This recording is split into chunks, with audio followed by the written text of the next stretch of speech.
దాని మీదే అందరూ మాట్లాడుతున్నారు. ఈ మతలబ్ ఏంటంటే ఇటు ప్రభుత్వం తరపు చెబుతున్న మతలబులు ఏంటి అంటే ఎవరైతే ఈ ఛార్జ్షీట్లో పేర్కొన్న పేర్లు ఉన్నాయో ఈ పేర్లే ఆ డైరీకి సంబంధించి అంటే ఎన్డీఆర్ఐ రిపోర్ట్ ఆధారంగా వీళ్ళు సిట్ విచారణ జరిపింది. కానీ ఆనాడు చంద్రబాబు నాయుడు గారు చెప్పిన రిపోర్ట్ ఎన్డీడీబీ రిపోర్ట్.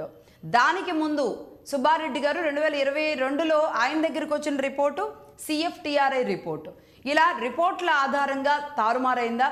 అలాగే ఈ రిపోర్టుల్లో ఏదైతే ఎన్డీఆర్ఐ ఉందో ఎన్డీఆర్ఐ ద్వారా సేకరించిన రిపోర్ట్ ఆధారంగా సిట్ ఇచ్చిన రిపోర్ట్ ఏదైతే ఉందో ఆ రిపోర్ట్లో ఉన్న వ్యక్తులు, ఛార్జ్షీట్లో ఉన్న వ్యక్తులు, అలాగే ఎన్డీఆర్ఐలో పనిచేస్తున్న వ్యక్తులు ఒకరే కావడం అనేది ఇక్కడ ఒక గోల్మాల్, ఒక ట్రయాంగిల్ నడుస్తుంది.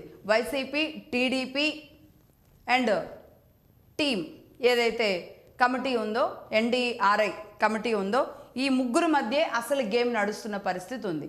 ఈ ముగ్గురు విషయంలో మరి ఇప్పుడు కొత్త విచారణ కమిటీలో ఎవరెవరు ఉంటారు, ఎవరెవరిని నియమించాల్సిన అవసరం ఉంది, ఏం చేయబోతుంది ప్రభుత్వం? విచారణ కమిటీని అయితే నియమిస్తామని చెప్పారు. కమిటీ సభ్యుల్ని అనౌన్స్ చేసే అవకాశాలు ఉన్నట్టున్నాయి. ఆబ్వియస్లీ మాజీ సుప్రీంకోర్టు, హైకోర్టు జడ్జిలు కానివ్వండి, లేదంటే ఇలా కొంతమందిని తీసుకునే అవకాశాలు ఉంటాయి.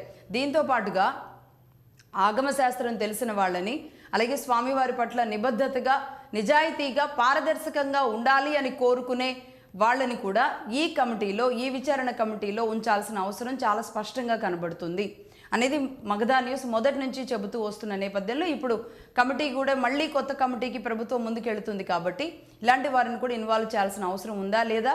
అలాగే ప్రస్తుతానికి ఈ రిపోర్ట్స్ ఆధారంగా కన్ఫ్యూజ్ అవుతారు ఖచ్చితంగా ప్రజలు.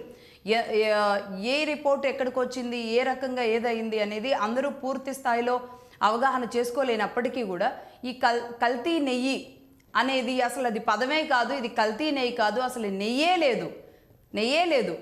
ఇది కల్తీ అంటే నెయ్యిలో ఇంకేదన్నా కలిపితే కల్తీ అవుతుంది. అసలు నెయ్యే లేదు. ఇది ఒక కెమికల్తో తయారు చేసిన ఒక ద్రావణం, నెయ్యిలాగా కనబడే ఒక ద్రావణం అనేది మరి రిపోర్ట్ అయితే స్పష్టంగా చెప్పిన అంశం. దాన్ని వదిలేసి మీరు జంతువుల కొవ్వు లేదు అన్నారు అంటూ మాత్రమే వైసీపీ దాడి చేస్తుంది. కల్తీ లేదు అనేది దాడి చేయడం లేదు. జంతువుల కొవ్వు లేదన్నారు అంటే కల్తీ జరిగిన మాట వాస్తవమే అనేది వైసీపీ ఒప్పుకుంటుందా? మరి ఇటు అధికార పార్టీ కూడా ఎందుకు ఇంత పెద్ద టీంతో ఇంత పెద్ద రిపోర్ట్ వచ్చిన తర్వాత ఎందుకు ఇంత కన్ఫ్యూజన్స్లోకి వెళ్ళేలాంటి పరిస్థితి కారణమైంది? దీన్ని సీరియస్గా, ప్రతిష్టాత్మకంగా ఏం జరుగుతుంది అనేది ఫాలో అప్ చేసుకోవడంలో మరి కమిటీ ఏమన్నా మిస్ అయిందా? నిజాలు తేలాల్సిన అవసరం ఉంది. ఇది కల్తీ జరిగిందా, కల్తీ జరగలేదా, అసలు నెయ్యి ఉందా, నెయ్యి లేదా, పామాయిల్లో కలిపిన కొన్ని ద్రావణాలు ఏవైతే ఉంటాయో దాంతో తయారు చేసిన ఒక